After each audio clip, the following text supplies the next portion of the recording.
and they're amazing. So Mick, you've been off the road, away from Slipknot for a while. How's that been? Fattening.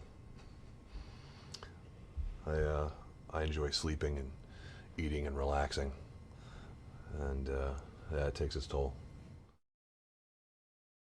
You quickly forget, like, the impact you have on people. You know what I mean, and the magnitude of some of the shit that you do. Because, I mean, to us, we're just doing it. You know what I mean? Like, it's not a big fucking deal. And then later, when you see it, and you've been away from it for so long, and it's easier to appreciate, what we actually do, and the gravity.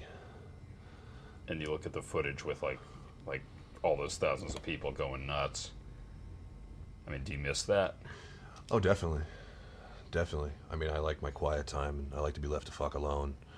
But, my God, it's fun to be able to do that too. You know what I mean? It's like, it's two radically different lives. And that's what's cool, is like I can go away from all the noise and the bullshit and people and whatever, and just go kind of hibernate for a while, and then I can go right back to it. So it's rather convenient for me, actually. Really? I fucking love it.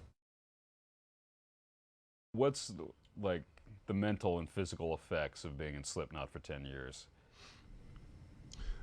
Well, it's been it's always changing. I mean, because we're always changing, It takes a physical toll, that's for sure. All my life, I could never crack my neck. Now I just turn my head a little bit and it's fucking going. You wake up stiff and sore. I've blown my back out before. Pinched sciatic nerve. We were on tour. So for a few months I could barely walk. I will not be defeated. You know what I mean? I don't give a fuck if it hurts. I'm gonna go out there and in fact, when things start to hurt, I just do it more. I'm like, fucking, like, that's not too much. That's not more than you can take. And just to prove it, here's this. Right. I'll do it harder. And then later I'm like, Jesus Christ, why did I do that? There's always been a lot of anger and rage and hatred in Slipknot's music. How much of that comes from you? Life pretty much sucks, no matter where you are, no matter who you are. You know what I mean? Like, you don't have to look very far to find some sort of fucking injustice or wrong that shouldn't be taking place, and that shit pisses me off. I say what I think, and I mean what I say, and that's often unpopular. My attitude is, at least I'm fucking honest. I'm not gonna bullshit you. I'm gonna tell you exactly what I think and exactly why I think it, and whether you like it or not is another fucking story. And I wish people would be that way with me. Yeah. I mean, you kind of have to take everything anyone says, in life with a grain of salt, because no one's going to just come out and fucking tell you exactly what they think. I will.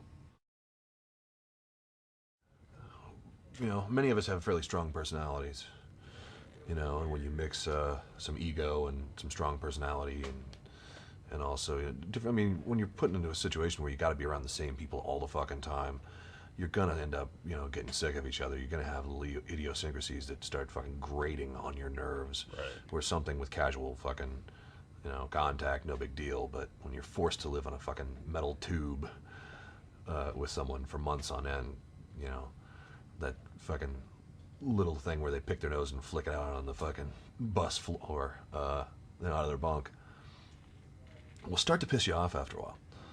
But, that's why I'm a total advocate of give us a couple months on the road, give us about a month home.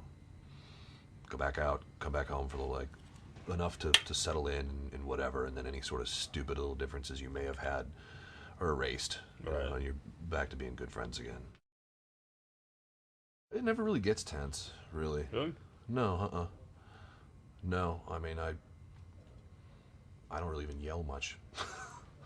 No, we're pretty fucking civil, you know what I mean? And we all have a respect for each other, and it's, there's certain things you just don't do. Yeah. Fucking yell and name calling, that kind of shit really doesn't further anyone's cause.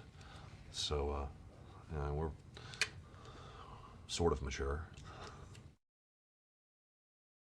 I end up in a position to meet a lot of people that I wouldn't necessarily meet otherwise. I mean, I'm good friends with most of my favorite bands. Makes it tough. Tough to really trust anybody. Right. You can always be the novelty friend. You know what I mean? So it's, I do a lot of, I keep people at a distance for the most part.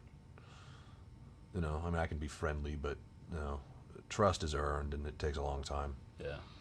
You know, I mean, because most people are fucking bullshit and after something anyway, and so I don't fucking waste my time. I spend a lot of time at home. I don't go out much. The neighbors are scared of me. Because when you're headlining your own shows, you know, and you've got just mad amounts of people, you know, when you're in a fucking arena, it's like, how the hell did this happen?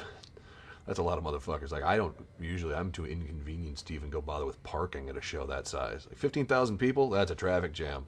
I'm going to stay home and masturbate. Like, these people actually got out of their fucking house and came down to see us. Holy shit. Huge advocate of masturbating. It's therapeutic. Keeps the body count low. Awesome. I find my urge to kill dwindles after a good nut. Watch this DVD with your parents, kids. No, I can't be drawn into this type of question. All right. No, this will get ugly. I always end up saying funny, sarcastic shit, and someone ends up pissed off.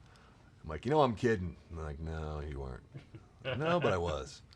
So yeah, we should probably, for the sake of making another record, we should probably skip this fucking question.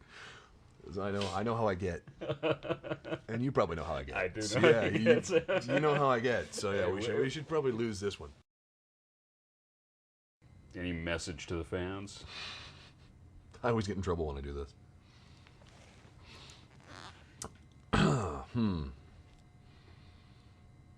No.